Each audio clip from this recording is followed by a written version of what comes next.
Daí, galera do Espírita Pop, sejam bem-vindos a mais um programa feito com muito carinho para vocês, aqui da equipe do Comunhão Espírita de Brasília para o mundo, para a galáxia, tentando trazer sempre um entendimento mais completo sobre a nossa realidade, que é uma realidade espiritual imersa em tantos e tantos compromissos materiais que a gente vive. A gente não poderia deixar de pensar no impacto que isso que vai ter na nova era, no novo mundo, né? E polêmicas na semana aí, quem está acompanhando já depois do carnaval, né? Já ouviu falar aquelas historinhas ali de apocalipse no carnaval da Bahia, e foi muito divertido ver todo esse embate, porque traz a atenção para o Evangelho de Jesus. Mas eu tenho aqui uma sugestão nesse sentido muito legal, que está lá no Evangelho segundo o Espiritismo, que é fé e caridade. Como isso vai impactar o nosso novo mundo que a gente está para receber, né? Para herdar e também para construir. Até mais.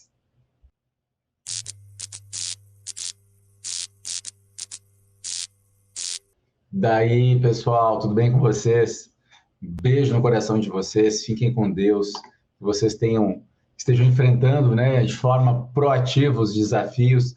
A gente sabe que o cristão está sempre sendo convocado a dar seu testemunho, então não é natural que com a gente fosse diferente, né? O próprio Cristo deu esse testemunho de forma muito preemente em vários e vários momentos da sua jornada. Então, é natural que nós também tenhamos que fazer isso aí, né, gente? Não adianta querer mudar a realidade que a gente vive de forma artificial. Naturalmente, a gente vai fazer a nossa melhor versão, vamos nos preparar como se nós fôssemos ter que fazer uma maratona, não é verdade? A gente não vai, começa a correr aos pouquinhos, corre 2 quilômetros, 4, 6, 10, até o dia que a gente consegue correr 42 quilômetros da maratona, mas para fazer isso tem que ter preparo, e espiritualmente não poderia ser diferente. Nós não podemos esquecer da necessidade da academia do espírito, e a academia do espírito está associada a ter uma consciência tranquila, construir valores que são, né, para sempre, que são valores eternos, a gente pode dizer assim, ou que eles são muito importantes para a nossa época, que também estão associados a todas as demandas que nós precisamos para ser uma pessoa que voa com as duas asas, né? Não só os aspectos intelectuais, mas também ter esse aspecto espiritual, que é essencialmente moral, porque nós somos o que fazemos, somos o que construímos ao nosso redor. E mesmo a gente não sendo perfeito, mesmo a gente tendo defeitos, ainda assim nós temos um compromisso de seguir perseverando no bem, porque Jesus nos avisa que todo aquele que perseverar vai ser salvo. E aí, o nosso Evangelho segundo o Espiritismo, né, gente? Gente, isso aqui tem que estar em todo lugar, tem que estar em todo lugar. Lembro que uma época eu fiz umas campanhas na Casa Espírita, custava R$5, se não me engano. Não, eu pedia para as pessoas, me dá 10, me dá 15, me dá 20, me dá 30. E aí as pessoas doavam, a gente deixava para as pessoas levar de graça, né? Inclusive convenci a livraria da casa a vender o Evangelho sem lucro, para que pudesse distribuir a quem não tinha condição de pagar. E isso foi muito legal, porque esses movimentos de inserir o Evangelho dentro da casa das pessoas permite que muitas vezes a gente abra uma casa e vem aquela mensagem, nosso anjo da guarda consegue se comunicar conosco, e isso acontece, está na obra de André Luiz. Nós vamos lá ver lá Obreiros da Vida Eterna, por exemplo, né, quando uma senhora está passando por dificuldades muito grandes e ela precisando entender algumas coisas, assim, até do seu próprio desencarne, que estava se aproximando dos benfeitores. No momento que uma pessoa vai abrir a Bíblia, os benfeitores vão lá e marcam uma página que era para trazer um entendimento para aquela situação. Então, assim, a espiritualidade nos ajuda através do Evangelho no Lar, e essa prática foi instituída por Kardec lá nos estudos da Sociedade Espírita de Paris, e a gente traz até os dias de hoje. Quem de nós já não teve respostas muito interessantes, ou então preparação para momentos que ia viver quando abriu o Evangelho ao acaso? E tem um capítulo chamado A Fé Transporta Montanhas no Evangelho, que vai naturalmente falar dessa mensagem de Jesus, né?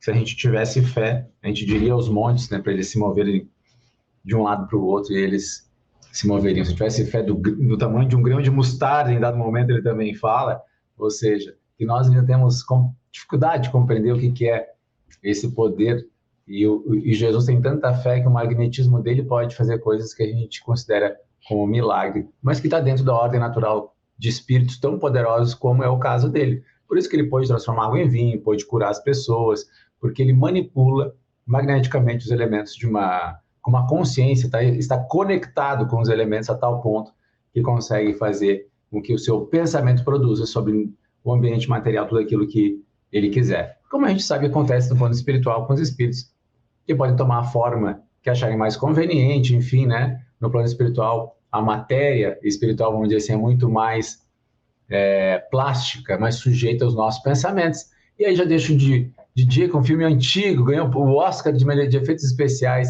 Amor Além da Vida, onde a gente, mesmo sendo um filme espírita, ele ali mostra como essa plasticidade que o plano espiritual tem, sujeito o espírito, inclusive, às suas criações mentais.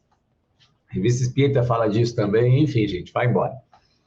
Mas uma coisa legal nesse capítulo aqui, da Fé Transporta Montanhas, lá no item 11, que vai dizer que a fé, para ela ser proveitosa, ela tem que ser ativa, gente. Então, assim, é muito importante a gente poder contemplar o sol, contemplar a natureza, orar. Os pássaros têm formas lindas, né? Essa conexão é muito importante. Mas isso é para equilibrar, aterrar nossa alma, beleza. Mas a fé, ela deve produzir resultados.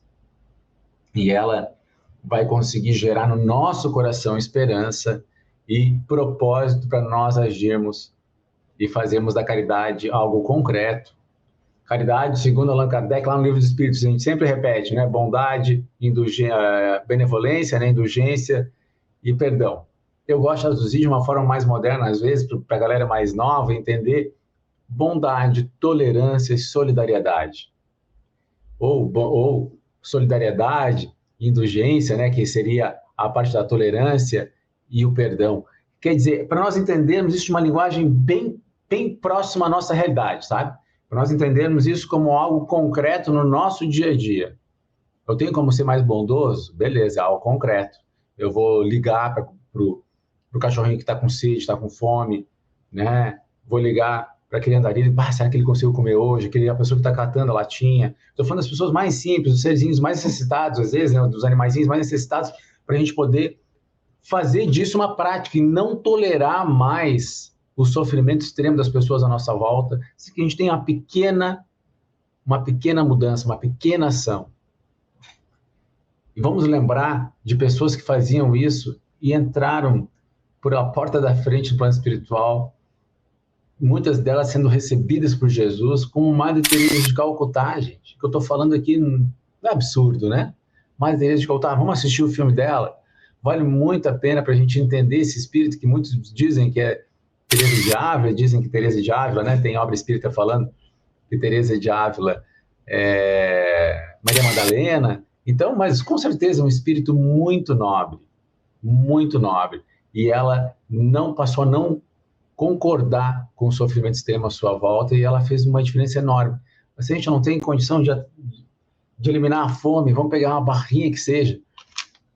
Estava carregando para a academia, né?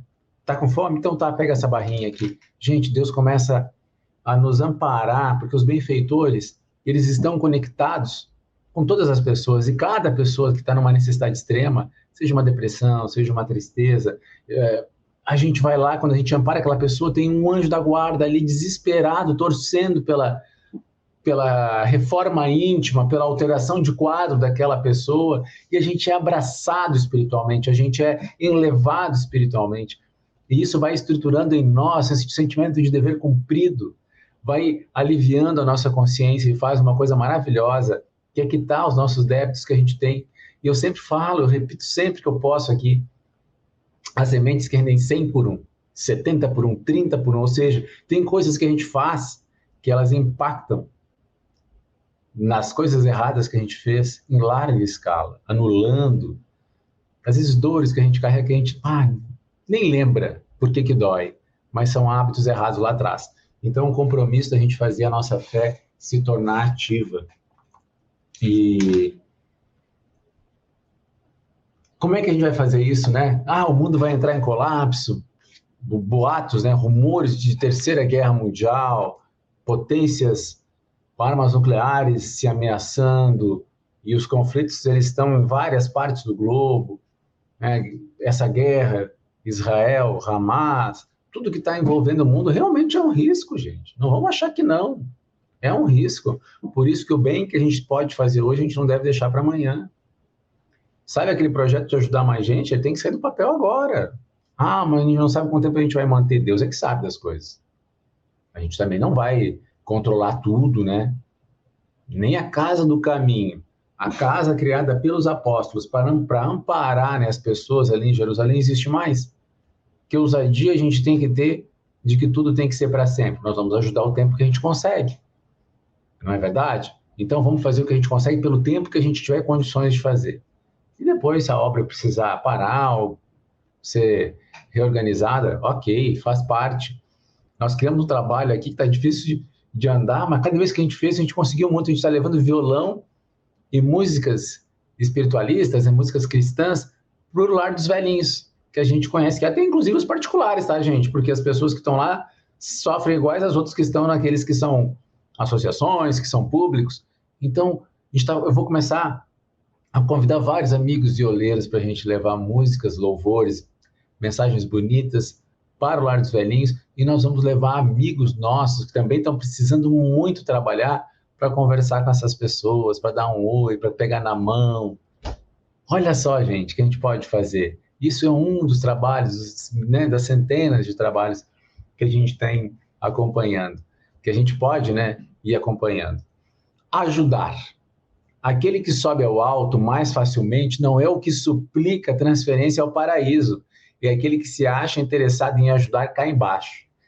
Livrinho muito lindo de Neil Lúcio, Sintonia de Amor, ditada por Chico Xavier. Galera, então essa é a lógica. Não tem como nós pensarmos que, então tá bom, agora sou good vibes, eu vejo o sol nascer. Eu adoro, tá, gente? Acho muito massa, que pena que ele acorda tão cedo, né? E se ele acordasse um pouquinho mais tarde, aí a gente podia frequentar mais nasceres do sol. Mas brincadeiras à parte, a natureza é fundamental para a gente conectar nosso espírito com coisas boas, mas a gente precisa sempre colocar aquilo que a gente pode fazer de forma concreta as pessoas como uma prioridade na nossa vida. E aí a nossa fé vai ganhar, ela encorpa, ela muda. Os espíritos já começam a nos amparar com várias coisas e nos abrem os olhos para aquilo que realmente importa, nos dão um discernimento, a gente começa a tocar, né, naquilo que a gente pode ajudar. Muitas vezes a gente não vai se envolver para resolver o problema particular da pessoa, né? Tem situações que a gente vai amparar e vai seguir, como aquele que é o motorista do ônibus, né? Ele leva a pessoa para um estágio melhor e naturalmente que nós temos compromissos com as nossas famílias, com as pessoas à nossa volta, ok, mas a gente não deixa de colocar a pessoa num estágio um pouquinho melhor, nem que seja com uma palavra, né? Então, a fé, com certeza, ela vai nos estimular a perceber, através dos valores e das virtudes, os meios para ampliar nossa esperança num mundo melhor, a partir do bem que nós podemos executar. Então, beijo no coração de vocês, fiquem com Deus. Se o Apocalipse vai vir, Jesus disse que nem ele sabia, só Deus saberia, né? A hora e quando. Mas o Apocalipse está lá no Evangelho, é o final do Evangelho, né, gente? Então, ele fala de períodos de desafio. O Marco de Espírito, ele fez um livro, né, falando sobre o Apocalipse, como ele estava situado dentro da obra de Chico Xavier, e é um livro muito bonito para quem quer estudar o tema, mas eu faço o convite essencial para a gente ler lá o item 11 do capítulo 19 do Evangelho segundo o Espiritismo, é o capítulo A Fé Transporta Montanhas, e aquele que vai dizer a fé, mãe da esperança e da caridade. Bora, fiquem com Deus, beijo no coração, tudo de bom para vocês, até!